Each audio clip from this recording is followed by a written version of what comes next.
The morning of his diagnosis, despite debilitating pain, Teddy had planned to drive to the academy to be properly dismissed, dressing himself and ignoring his own pain in respect to the academy's rules. I mean, think about that for a moment.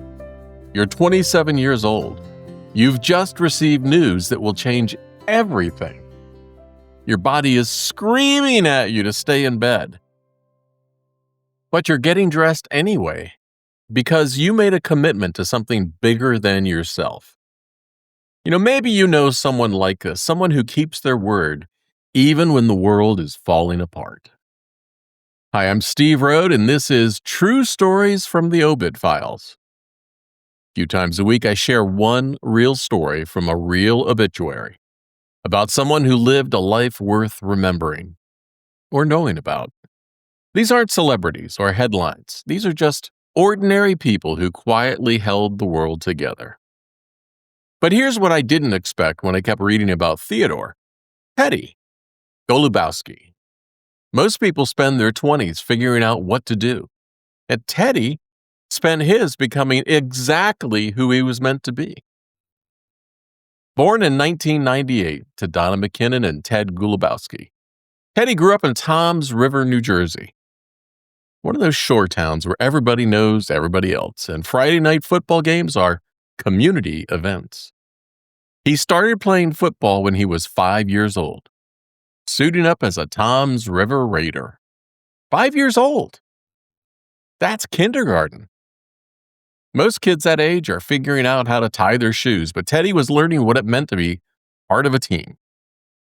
You can almost picture it. This little kid in shoulder pads that probably weighed half as much as he did, running around with that particular mix of fearlessness and joy that only comes when you're too young to worry about getting hurt. But what's remarkable is how that spirit stayed with him. Football became the main passion of his life, but it was never just about the game. It was about showing up for people.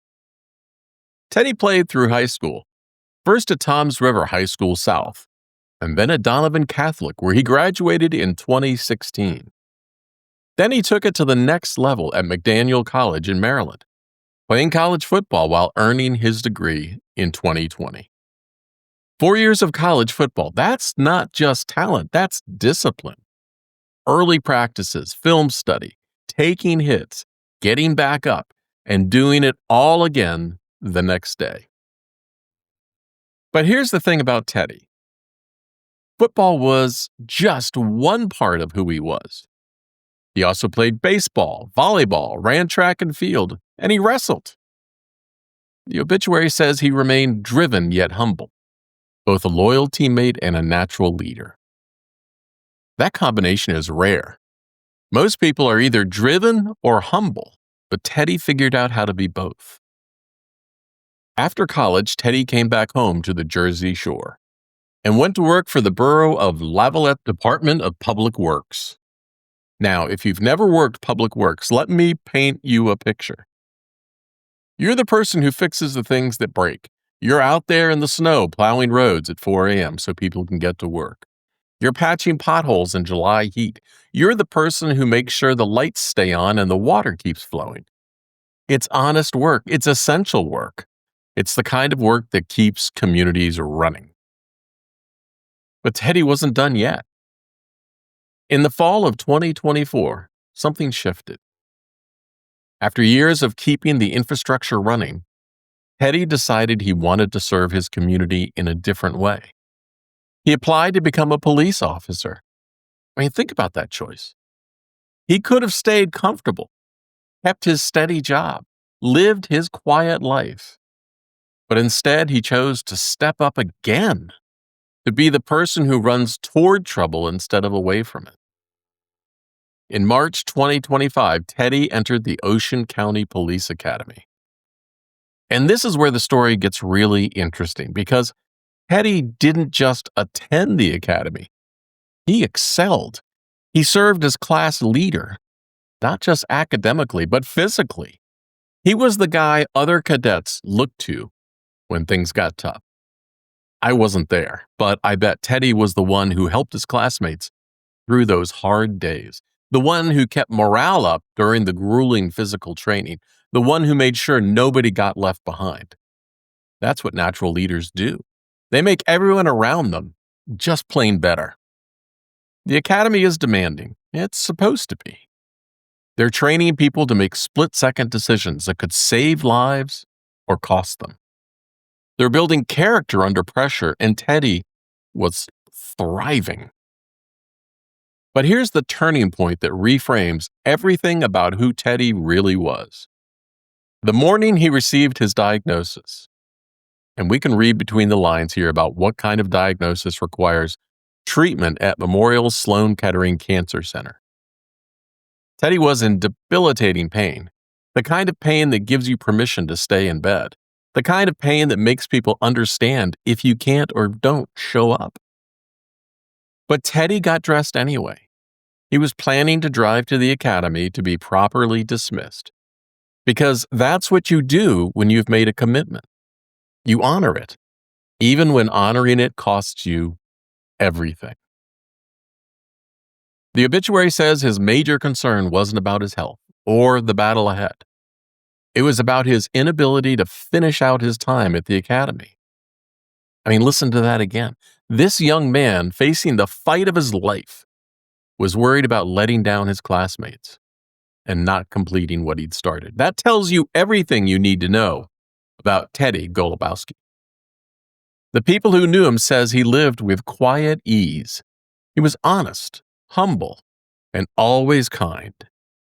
When life was unfair, and it was unfair to him in ways that would break most people, Teddy never felt sorry for himself. He just shrugged off the obstacles and kept moving. He was a good man and a valuable friend. He touched many lives through his kindness that came naturally to him. Above all, he was a loving son and brother, and a steady presence in the lives of those who loved him. Teddy left behind his parents, Donna and Ted, his siblings, Emily, Olivia, and Elliot, his niece, Genevieve, his grandmothers, Barbara and Betty, and a group of wonderful friends who loved him dearly, plus a large extended family that reads like a roll call of people who were lucky enough to know him. But here's what strikes me most about Teddy's story. He was only 27 years old, but he had already figured out something that takes most people a lifetime to understand. That how you show up matters more than how long you stay. From that 5-year-old kid suiting up as a Tom's River Raider, to the academy class leader getting dressed to honor his commitment on the worst day of his life, Teddy understood that being part of something bigger than yourself isn't just about the good days. It's especially about the hard ones. In a world that moves so fast, where people change jobs, change cities, change commitments, just like they change clothes, Teddy was the steady one, the one who showed up, the one who stayed, and the one who kept his word. That's the thing about people like Teddy. They don't make headlines, but they hold everything together. They're the ones who plow the roads so you can get to work. They're the ones who run towards danger so you don't have to. They're the ones who get dressed and show up even when their world is falling apart. From the 5-year-old in shoulder pads to the academy cadet in uniform, Teddy got dressed not for attention, but for honor. The family has asked that donations be made to create a foundation in Teddy's honor, because even in death, this young man who spent his life serving others is still finding ways to serve. That's rare. And that's beautiful. He was only 27, but he lived like someone who knew what mattered. I mean, how many people live with that kind of quiet integrity? How many of us would get dressed and drive to work on the worst day of our lives just to honor a commitment? Not everyone makes the front page, but everyone leaves a story worth telling. Real people, real lives, remembered. And thank you for letting me tell his story.